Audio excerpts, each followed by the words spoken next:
السلام علیکم ورحمۃ اللہ وبرکاتہ ایوری ون۔ پچھلے دنوں ایک واقعہ پڑھا میں نے جو میں سب کے ساتھ شیئر کرنا چاہتا ہوں فار ایوری ونز بینیفٹ۔ اس میں دیکھیں کوئی دوسری رائے نہیں کہ آج کل بہت مشکل ٹائم چل رہا ہے۔ ملک کی بات کی جائے تو اس حوالے سے ملکی حالات کی بات کی جائے، مہنگائی کی بات کی جائے، یا اوور آل اسٹریسز کی بات کی جائے، اوور آل لائف کافی اسٹریسفل ہو گئی ہے بیکاز آف ویریس فیکٹرز، اور سوالات بھی بہت اس پہ آتے ہیں۔ کچھ لوگ گھریلو حالات کی وجہ سے پریشان ہیں، کچھ لوگ فیملی ایشوز کی وجہ سے پریشان ہیں، کچھ لوگ اولاد کے کچھ ایشوز کی وجہ سے پریشان ہیں، کچھ لوگ بے اولادی سے پریشان ہیں، کچھ لوگ جو ہے وہ ان امپلائمنٹ سے پریشان ہیں، اسی طرح کچھ لوگ جو ہے وہ ہارٹ بریک سے پریشان ہیں، کسی کو کوئی چیز نہیں ملی، ریجیکشن ہو گئی ہے لائف میں، اس حوالے سے پریشان ہے، کچھ بزنس ایشوز کے حوالے سے پریشان ہے۔ تو یس، پریشانی تو آپ کو پتہ ہے کسی نہ کسی شکل میں آتی رہتی ہے زندگی میں، اور زندگی میں ups and down they are part of life. But یہ واقعہ بڑا امیزنگ ہے۔ واقعہ ہے ایک سسٹر کا، انہوں نے خود یہ واقعہ سنایا اور میں نے ایک جگہ پڑھا تو میں نے کہا سب کے ساتھ فائدے کے لیے انشاءاللہ ضرور شیئر کروں۔ یہ واقعہ وہ سسٹر خود سناتی ہیں کہ ان پر بہت سخت قسم کا کالا جادو ہوا، سحر، بلیک میجک، جس کی وجہ سے ان کی صحت بہت ڈاؤن رہتی تھی اور ان کا رشتہ نہیں ہو رہا تھا۔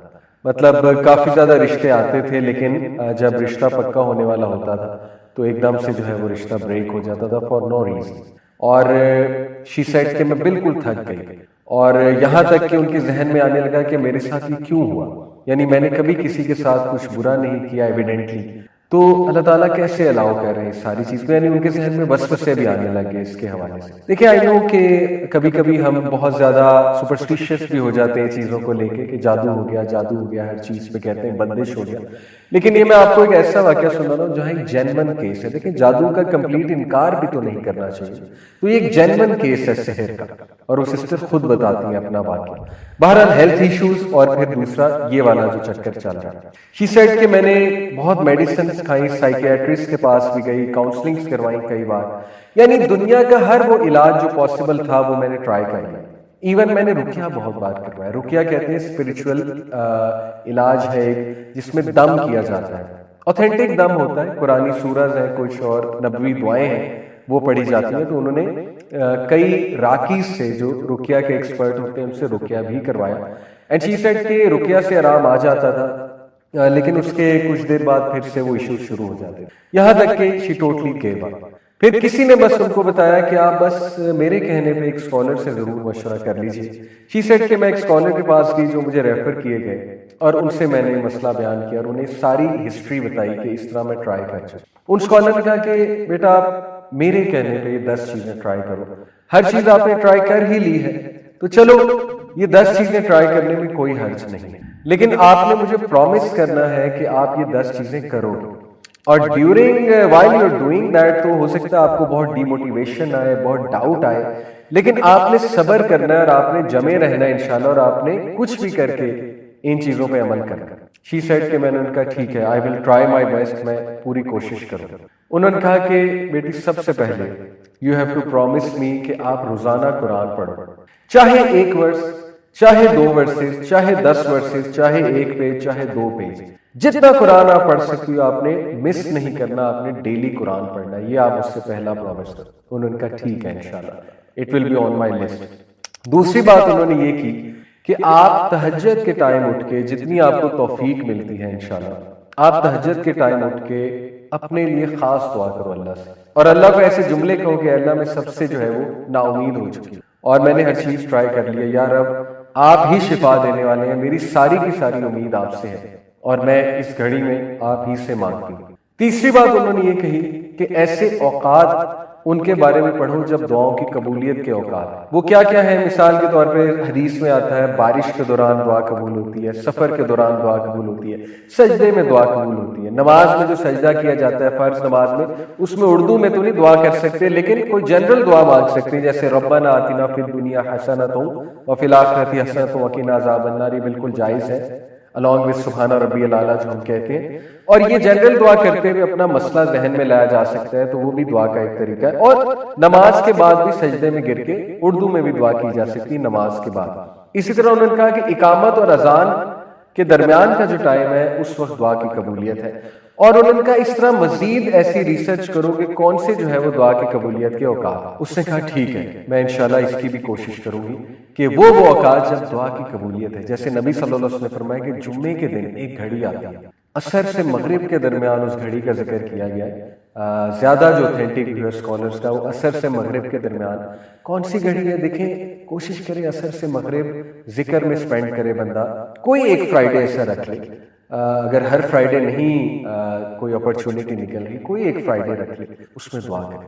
اس نے کہا ٹھیک ہے انشاءاللہ I will try to do this. چوتھی بات جو انہوں نے کی، انہوں نے کہا کہ جس مسئلے سے بیٹا تم گزر رہے اس مسئلے کے بارے میں دوسروں کے لیے دعا کرو. یعنی کتنی بے شمار ہماری بہنیں ہیں، مائیں ہیں، جو ویڈوز ہیں، جو مطلقہ ہیں، یا جن کی شادیاں نہیں ہو رہی، عمریں بڑھ رہی، ان کے لیے دعا کرو، صرف اپنے لیے دعا نہ کرو. کتنی ہی ہماری بہنیں ہیں، ہمارے بھائی ہیں جو صحت کے اندر مبتلا ہیں، اوتھینٹک صحت کی یہاں پہ بات کر رہے ہیں، ان کے بارے میں دعا کرو، اللہ انہیں شفائے کاملہ دے. شیخ نے کہا کہ جب ہم کسی کے لیے دعا کرتے ہیں ہماری دعائیں ضرور قبول ہو. اس نے کہا واقعی یہ تو کبھی سوچا بھی نہیں تھا میں نے. زیادہ تر دیکھیں نا انسان اپنے لیے دعائیں کر رہا ہوتا ہے.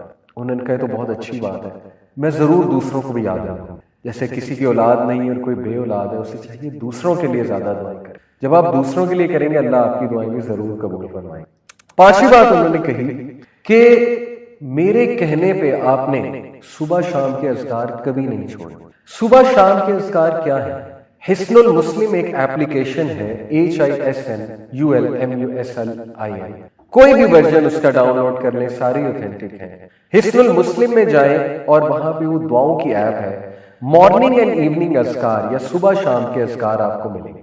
اگر آپ اردو میں پڑھنا چاہتے ہیں کیونکہ یہاں انگلش کی ٹرانسلیشن ہوگی تو وَإِيَّاكَ نَسْتَعِينُ، یہ الہدا پبلیکیشنز کی ایک ایپ ہے، اس میں اردو لینگویج بھی ہے. صبح شام کے اذکار، فجر کے بعد صبح کے اذکار ہوتے ہیں اور شام کے اذکار مغرب سے پہلے ہوتے ہیں. انہوں نے کہا کہ you have to promise me, صبح شام کے اذکار نہیں چھوڑو گی، even during your menses, special days میں بھی اذکار کرو گی. اسپیشل ڈیز میں اذکار کر سکتے ہیں، کوئی حرج نہیں ہے. چھٹی چیز انہوں نے کہی کہ گناہوں سے بچو. آئی نو دس از ویری ہارڈ. جب بندہ ڈاؤن ہوتا ہے تو گناہوں میں بھی پڑ جاتا ہے، ڈی موٹیویٹ ہوتا ہے تو بندہ جو ہے ادھر ادھر نکل جاتا ہے، ڈائیورٹ ہو جاتا ہے. انہوں نے کہا ایسا نہیں کرنا. یو ہیو ٹو پرومس می کہ دیکھو ہر چیز تو تم نے ٹرائی کی ہے تو یہ ٹرائی کرنے میں کیا حرج ہے. کوئی اگر گناہ کر رہی ہو تو بیٹا اس کو ترک کر، اس گناہ کو، کیونکہ گناہ جب انسان کرتا ہے تو اس کی ول پاور ٹوٹتی ہے مزید، اور شیطان اس پہ مزید حاوی ہوتا ہے، شیطان اس کو مزید وسوسے دلاتا ہے. تو یہ ہیو ٹو پرومس می کہ تم اس سے انشاءاللہ پوری کوشش کرو گی دور ہونے کی. اس نے کہا ٹھیک ہے. نمبر 7 انہوں نے کہا کہ کسی کی مدد کرو. ریگولر کسی کو پکڑ لو، کوئی ضرورت مند کو اس کی مدد کرو. اور سب سے پہلے بہت ضروری ہے علم والوں کی مدد کرو. علم والے کون ہیں؟ جو عالم بن رہے ہیں یا علم سے جڑے ہوئے ہیں لیکن ان کے وسائل نہیں ہیں، ان کی مدد کی جائے. یا کوئی تکلیف میں ہے، کسی کی کوئی بیماری ہے، علاج ہونا ہے، ان کی مدد کرو. یا کوئی اور ضرورت مند ہے، کسی کو کسی چیز کی ضرورت ہے تو نظر رکھو ایسے لوگوں کو. تھوڑا سا باہر نکلو اپنے اوپر، ایسے لوگوں پہ نظر رکھو اور ان کی مدد کرنا شروع کرو. Monetary sense. نمبر 7 انہوں نے کہا استغفار کو بڑھا دو، بہت زیادہ بڑھا دو، کثرت استغفار کرو. استغفر اللہ اتوب الیہ، استغفر اللہ اتوب الیہ، استغفر اللہ اتوب الیہ. Very simple. یہ مت سوچو میری زندگی میں مسائل کیا ہیں، ڈی موٹیویشن کو حاوی نہ ہونے دو.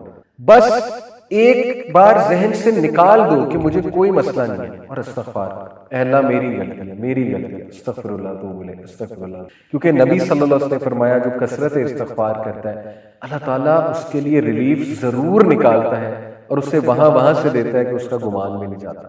اور نمبر 8 انہوں نے کہا کہ مجھ سے وعدہ کرو کہ جب تم پہ شدید ڈی موٹیویشن، مایوسی اور غم حاوی ہوگا تو اس دوران، اس مومنٹ میں تم نے وہ الفاظ اور وہ دعائیں کہنی ہیں جو ہمارے نبی کہا کرتے. ادھر ادھر کی چیزیں نہیں کہنی، جو مارکیٹ میں چل رہی ہیں وہ چیزیں نہیں، جو سنت سے ثابت الفاظ ہیں وہ کہنی ہیں. پرومس میں دس.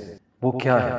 نبی صلی اللہ علیہ وسلم جب شدید غم میں ہوتے، شدید کوئی تکلیف آتی، ہمارے نبی کہتے تھے اللہ اللہ ربی لا اشرک بہ شیئا. اسی طرح ہمارے نبی کہتے تھے یا حی یا قیوم برحمتک استغیث.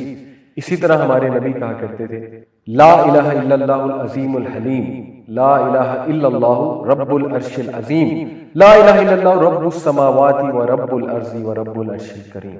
اسی طرح نبی صلی اللہ علیہ وسلم نے سکھایا کہ جب تم پہ ریگریٹ حاوی ہو جائے، تم کہو میرے ساتھ یہ کیوں ہوا، کاش ایسا ہو جاتا تو نہ ہوتا، کاش یہ ہو جاتا تو نہ ہوتا، تو کہو قدر اللہ و ما شاء فعل۔ انہوں نے کہا مجھ سے پرومس کرو تم یہ الفاظ کہو جب بھی تم پہ یہ کیفیات حاوی ہوتی ہیں، بجائے کہ ادھر ادھر کی چیزیں ٹرائی کرنے۔ اس نے کہا ٹھیک ہے میں یہ بھی کروں گا۔ نمبر 9، انہوں نے کہا کہ بیٹا ہر سچویشن سے جو ریلیٹڈ دعا ہے، خصوصاً واش روم میں جانے کی دعا، اللہم انی اعوذ بک من الخبث والخبائث، گھر سے نکلنے کی دعا، بسم اللہ توکلت علی اللہ لا حول ولا قوت الا باللہ، شام کو رات کو سونے کے جو اذکار ہیں بیٹا وہ تھام لو، وہ کرو، ریگولر کرو، جتنے مواقع کی دعائیں تم کر سکتی ہو، خصوصاً ایسے جو واش روم کے انہوں نے کہا، اور رات سونے سے پہلے کی جو دعائیں ہیں۔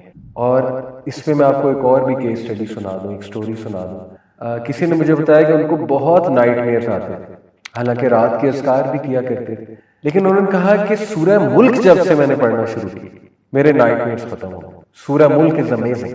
اور 10ویں چیز انہوں نے کہا کہ بیٹا اس دعا کو پکڑ لو، خاص اس دعا کو، سخت تکلیف، لا الہ الا اللہ العظیم الحلیم، لا الہ الا اللہ رب العرش العظیم، لا الہ الا اللہ رب السماوات و رب الارض و رب العرش الکریم۔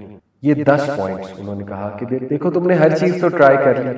اب دیکھیں کوئی سوچ سکتا ہے یار یہ تو اتنی لمبی ٹو ڈو لسٹ ہے، ہم سے تو پہلے ہی چیزیں نہیں ہو رہی۔ بات یہ ہے کہ جس کی جان پہ بنی ہوتی نا، جو بہت زیادہ پریشان ہوتا ہے وہ کچھ بھی کرنے کے لیے تیار ہو جاتا ہے، ٹھیک ہے؟ وہ ہر ایک کے پاس گیا ہوتا ہے، اس نے تو پیسے کتنے لگائے ہوتے ہیں، وہ تو عاملوں کے پاس گیا ہوتا ہے۔ تو کیا یہ 10 چیزیں اس کے مقابلے میں کوئی بہت لمبی لسٹ ہے؟ میں تو نہیں سمجھتا۔ انشاءاللہ یہ 10 چیزیں کی جا سکتی ہیں، تو ان 10 چیزوں کو ٹرائی کریں۔ سٹوریاں ختم نہیں ہوئی۔ ان سسٹر نے کہا میں 1 مہینے شیخ کے پاس آئی 1 مہینے بعد، اور میں نے انہیں کہا کہ الحمدللہ میں نے وہ 1 مہینہ چیزیں ٹرائی کی ہیں، وعدے کے مطابق میں نے صبر کیا اور میں نے جاری رکھا ان چیزوں کو، اللہ نے مجھے ریلیف دے دیا، اللہ نے مجھے شفا دے دی ہے، میں خوش ہوں۔ اور یقین کریں کہ اس نے کہا کہ میں کچھ سال بعد آئی میری شیخ کے پاس، الحمدللہ میرے 3 بچے تھے، میرے ساتھ 3 پیارے بچے تھے میرے۔ وہ شیخ بڑا حیران ہوئے یہ کون ہے؟ شی سیڈ شیخ میری شادی بھی ہو گئی، اللہ تعالیٰ نے مجھے 3 بچے بھی دے دیے، اور یہ کافی سالوں بعد ہو گئی ہوں گی۔ تو یہ اپنی وہ سکسیس سٹوری سناتی ہے۔ دیکھیں یہ جو 10 چیزیں ہیں یہ وہ چیزیں ہیں جو ہمارے نبی صلی اللہ علیہ وسلم کی ہوئی نصیحت والی چیزیں ہم لوگوں کے پاس چاہتے ہیں۔ اس کا یہ مطلب نہیں کاؤنسلنگ نہیں کروا سکتے یا کسی اچھے سے مشورہ نہیں کر سکتے، لیکن بتانے کا مقصد یہ ہے جب تک بھائیوں اور بہنوں آپ خود چیزیں ٹرائی نہیں کریں گے، اللہ کے قریب خود سے نہیں ہوں گے، دوسروں پہ زیادہ ریلائی کریں گے، آپ کا توکل اللہ پہ نہیں ہوگا، تب تک گارنٹی کوئی نہیں ہے کہ آپ کو سکون ملے یا چیزیں حل ہوں۔ دیکھیں خدا نہ خواستہ اگر مسئلہ حل نہ بھی ہوا، یہ 10 چیزوں سے کم از کم اللہ کے ساتھ آپ کا تعلق اتنا اسٹرانگ بن جائے گا اور آپ کو ذہنی اور قلبی سکون ایسا مل جائے گا کہ انشاءاللہ تعالیٰ آپ کو زندگی گزارنے کا مزہ آئے گا۔ لیکن یہ بھی امید کریں کہ انشاءاللہ مسئلہ بھی 100% حل ہو جائے گا۔ تو یہ 10 چیزیں ضرور کریں، اور مجھے امید ہے کہ کچھ عرصے بعد آپ بھی